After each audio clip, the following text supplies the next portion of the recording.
Thank you, Chris, for your presentation and updating about the situation of polio in our region and mainly in the Middle East, from where many Rotarians are participated in this foundation seminar. I would like to open for 5 minutes for questions. Yes.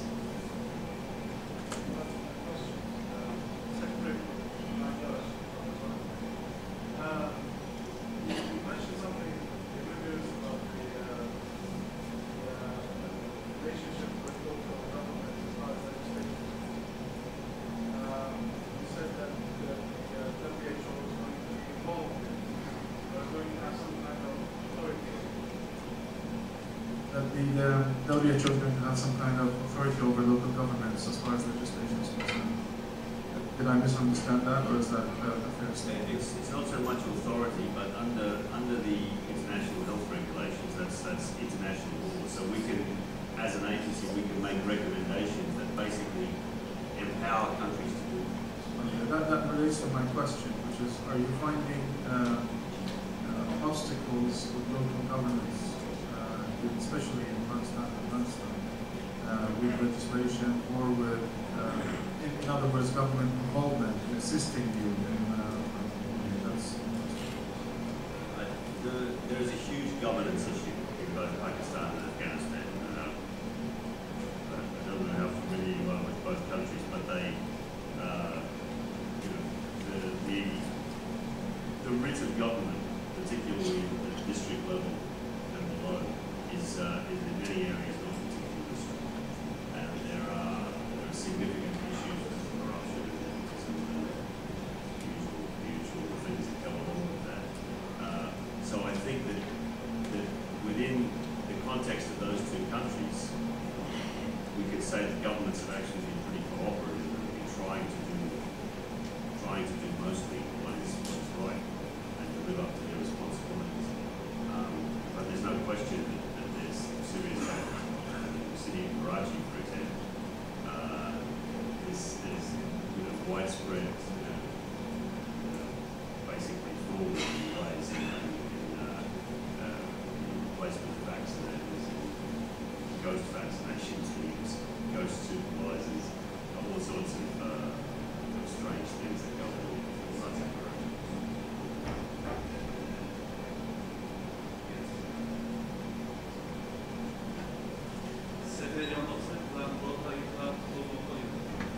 We understand that fighters from Afghanistan and Pakistan have come to Syria and have not polio cases in Syria. Having refugees from Syria in Tel Zaatarikan, do you think that we have to do something preventive in Tel Zaatarikan to protect our children in this region? Actually, I think the most obvious conclusion with Pakistan virus coming into Syria is that issue of people saying, there could have been fighters coming and they put the vaccine with them, they brought the virus with them. But there's a huge number of people from Pakistan who come to the Middle East to work. By far the more likely explanation is that this was carried actually by people who were migrant labour force rather than the very small number of fighters.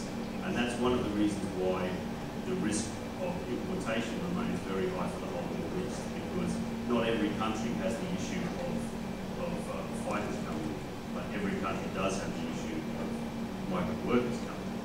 And so it is a very significant issue, I think, for everyone. Jordan has actually done an extremely good job of vaccinating children, in fact, all the way up to the age of 15, in crossing the northern border from Syria.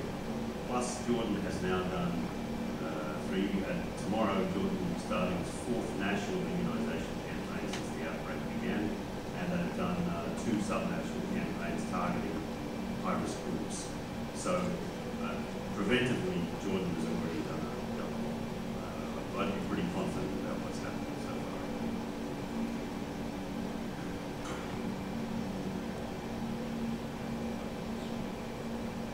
I have one question. Yes.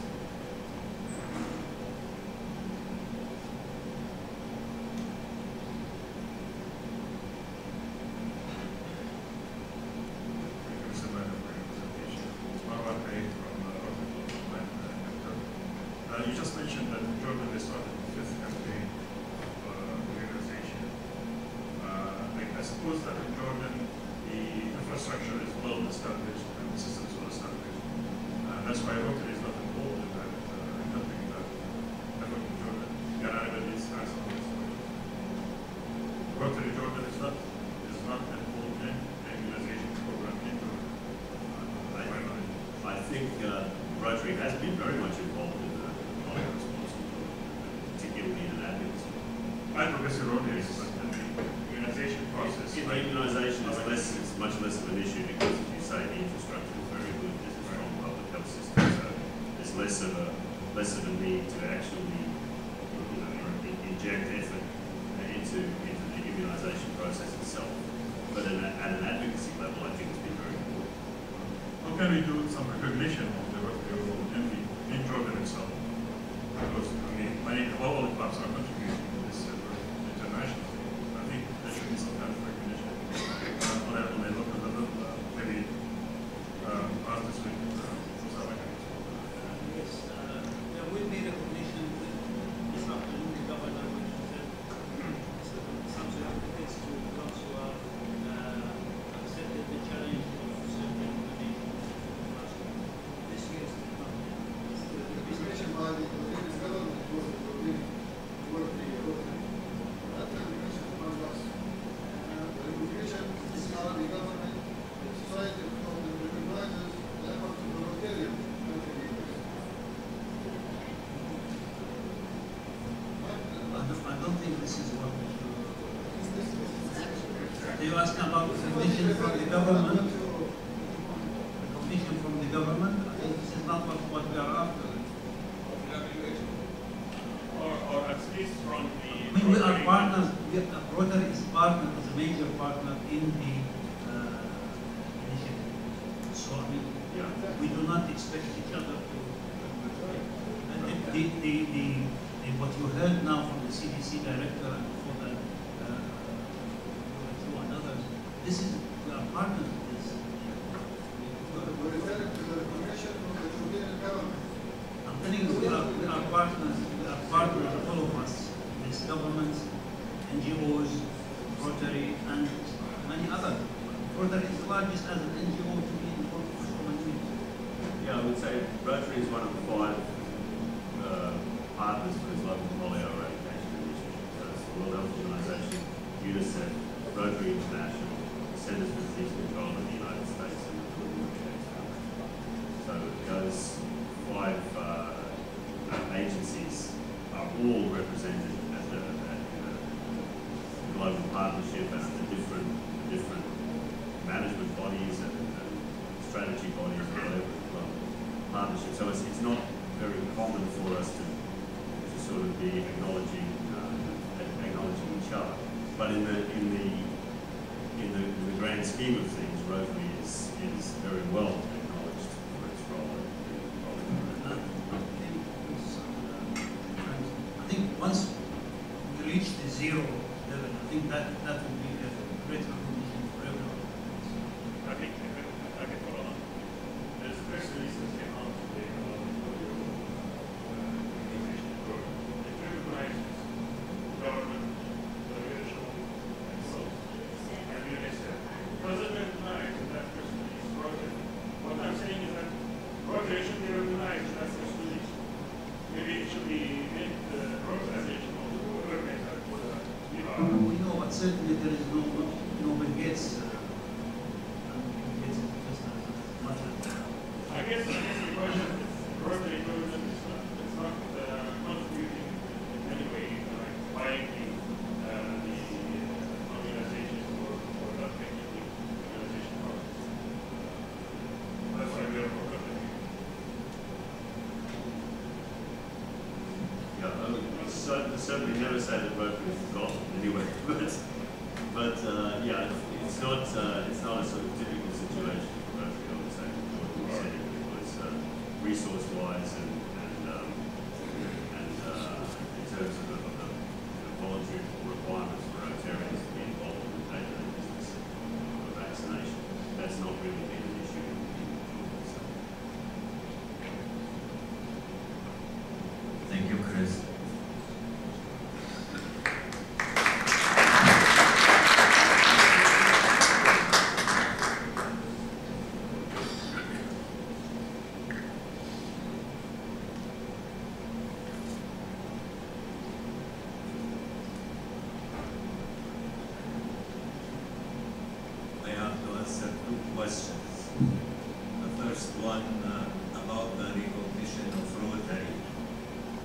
This is a problem in different countries.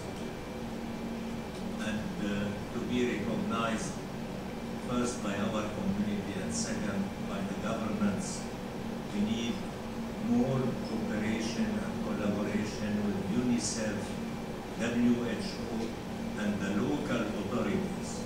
This is the problem. And the problem is not with UNICEF or with WHO. The problem is with local authorities. The second one about Chris asked a question, what we can do to achieve in 2015. Rotary Foundation make a plan, a strategic budget for polio. The total budget between 2013 and 2018, it's 5.5 billion to be spent during the three first years, about 4 billion, 4.5 billion, and the rest within the 2 other years. Rotary Foundation put goals for 2014-2015 and encourage each club to participate, to donate to polio minimum $1,000 US. And Bill Gates Foundation will much double what we pay. If we pay 1,000, Gates Foundation will pay 2,000 to polio. About our zone, Osama gave us the participation to the annual fund and our contribution to Rotary Foundation. The Rotary Foundation asked all districts around the world to allocate 20% of the DDF to polio. In our zone 20B, to reach the 20% for this year, 2014-2015, we need $50,000 US. Till now, we can declare that our district pay 3,000 to polio. We have another district to allocate 2,000, and as polio coordinator for zone 20B, I didn't receive any other allocation. So we have two commitments with Rotary Foundation. The first one, to contribute minimum with $1,000 US by club to the foundation, and second, to encourage Rotary clubs to make awareness in our communities, also to push them, to encourage them to help Rotary in this activity, and to make fundraising to the Rotary Foundation to be able to cover the 5.5 billion in 5 years. Now I have the pleasure to introduce our speaker, our friend Rony Farra, Rotarian since 1975, charter member Rotary Club of Met, charter member Rotary Club Beyrouti Cedars, founding member for many action group and organization, chair of district membership development, and assistant Rotary coordinator for zone 20B for the year 2014-2015. Rony.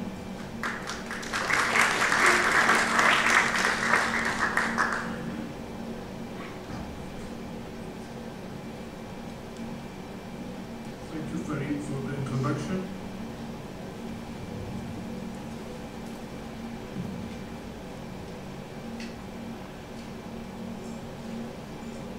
Where do I find the presentation?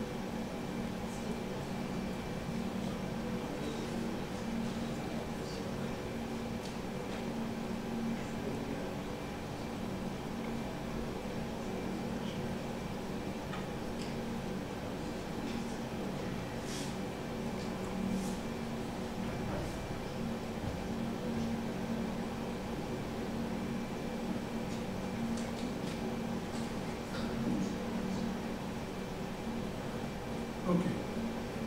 I've been asked to talk about success stories. So I sent to somehow some ideas of success stories in which I took part in the last 30 years I've been a Rotarian. But they wanted something more recent. So I decided to talk how our club became 100% Paul Harris Club. And previously I was in another club, After Club, which also became 100% Paul Harris Club. The first club was 28 members, and the actual club 32 members. We are 3 from the club here with you today. Can I just go and ask all my friends in the club to give $1,000 to the Rotary Foundation, and we all become Paul Harris, and we come and receive the banner? I don't think this is the way to do it. I don't think it will work with anyone. However, I wrote a book, and I have a few books with me outside we can take, how this new club, which was 3 years old, in one club we had 10 committees, we did 100 projects in 1,000 days, serving 100,000 persons, and we delivered $1 million of service projects.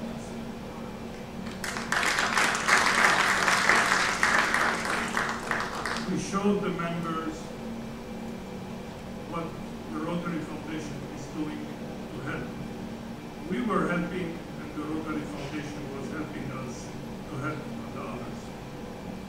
I will talk about the water. George will talk more, elaborate more about it. However, in the water filtration, our club participated in 15% of the schools in Lebanon, 1,400 schools, in providing water filtration to the schools. We did that through different matching grants, as you can see, and we either participated ourselves, we can do 5 at a time, or we encouraged other clubs to start, and we funded the matching grant. At the end, this is the amount we received from the Rotary Foundation. These are big amounts, as you can see, in just 3 years. What did we achieve? 143 projects in the 6 areas of focus for a total of $1,181,000. Now, I could ask my fellow members, let's donate to the Rotary Foundation. Let's all become Paul Harris members. And this is what we did. And this is the banner we're about to receive. This becomes easy once you prove to the members what the Rotary Foundation can do. We did not end up becoming ourselves only Paul Harris. We also distributed Paul Harris to members of the society in Lebanon. We gave to the Director General of Education, Farid, a Paul Harris Fellowship. We also gave Shal Ashi, who is the Jet Propulsion Laboratory in California for the Mars rover. We gave him a Paul Harris through a public ceremony held by the Consul General of Lebanon in LA. As you can see, this is an easy task once you know that you are helping out. Rotary Foundation is peace. Rotary Foundation is group study exchange. Rotary Foundation is and polio.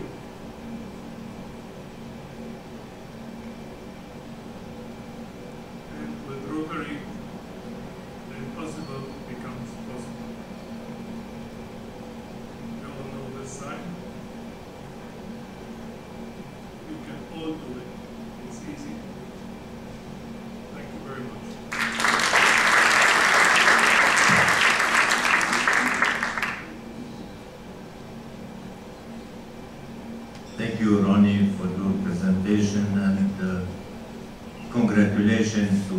Rotary Club Beirut Cedars for the achievements first, and second to be 100% PHF. In this occasion, as Past District Governor Osama said, we have to think also about the Paul Harris Society, to develop the Paul Harris Society in our district. Our next speaker, I have the pleasure to introduce him, George Azar, past president, Rotary Club Alay, civil engineer, deputy governor, 2011 and 2012. George is the chair of country membership committee and extension.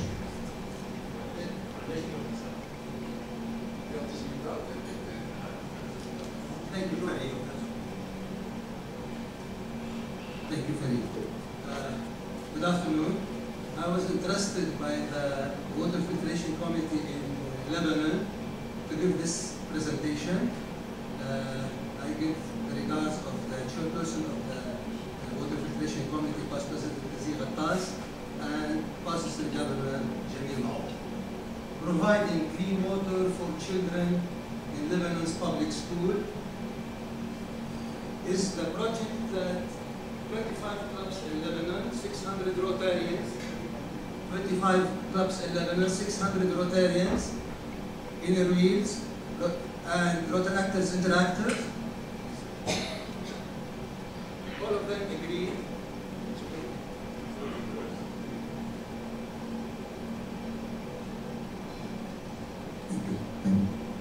So all of them agreed to take this as a project, and they have decided to have it as a mega project. The decision took a long time. It took so many deliberations, so many meetings, so many workshops, so that we agreed on one mega project for Lebanon. And the decision was taken for that. The decision was taken, and a must. We realized that water, clean water, and not any water, is a must and not an option. And that clean water should become available to all people in Lebanon. When we were deliberating and discussing this subject, we had in the back of our minds and in the background of the people meeting that UNDP, the United Nations Development Program, recognizes 1.1 million people do not have access to safe water. 11% of the global population remains without access to an important drinking source of drinking water. Not only this, we also realize that Rotary, when we have to do projects, when we have to do any project about water filtration, we have to see that the Rotary International is with us. And we have realized that in the 6 areas of focus, the 3rd area of focus is concerned with drinking water and water and sanitation. When we started with this project, everybody was saying, Lebanon is full of water. Why are you talking about water? What's the problem of water? I agree. Lots of water in Lebanon, especially this year, thanks God. But the problem is that, sadly, in Lebanon, 70 to 80% of the water resources that are sent to private and to public properties are extremely contaminated, which means they are not drinkable water. This water given from the government to private and to public property. And what's worse is in the public schools. What's worse is in the public schools, because in the public schools, people are going to the public schools with low financial status, which means that they are forced to drink this water. They are forced to drink this water with whatever it has in it.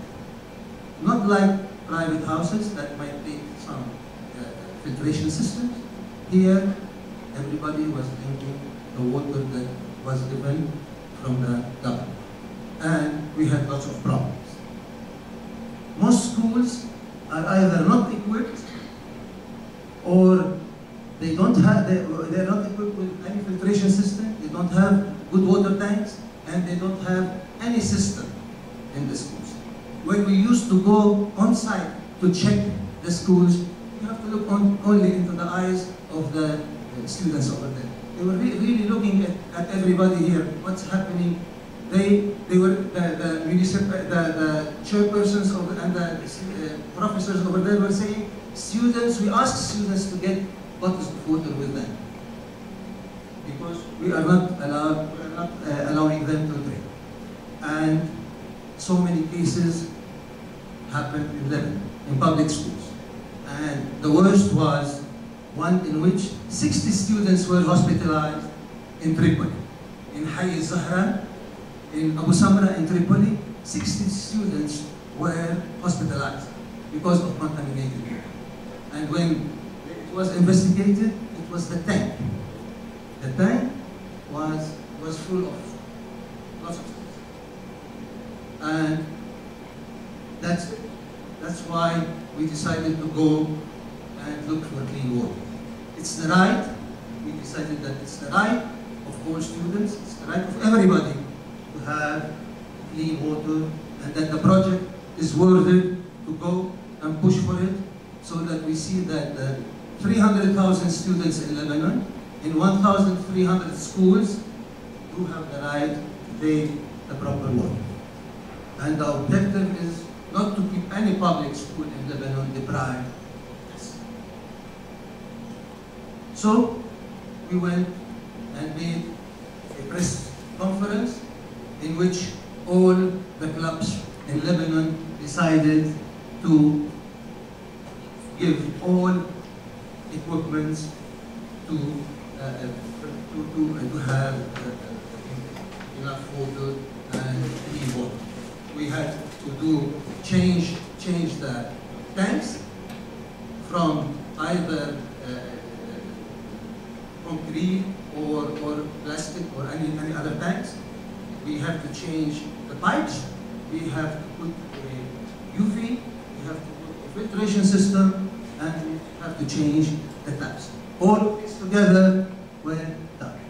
And in this press conference, we tried to explain the positiveness of having that clean water. We all know that in clean water means clean health, means good health, and means good education. And this good education means that everybody is feeling well and we're having a good community. Securing drinking water, as we said, is to all public schools, was the project now. And we were aiming for a better. Therefore, our mega challenge for the coming year will be centered on the third area of focus. What did we do about this project? We prepared a strategic plan.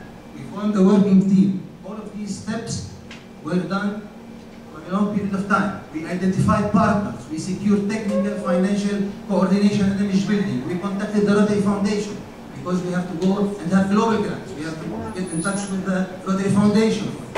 Okay. Most clubs commit. Then we have the water pump. That's right. Okay. Then we have the water committee.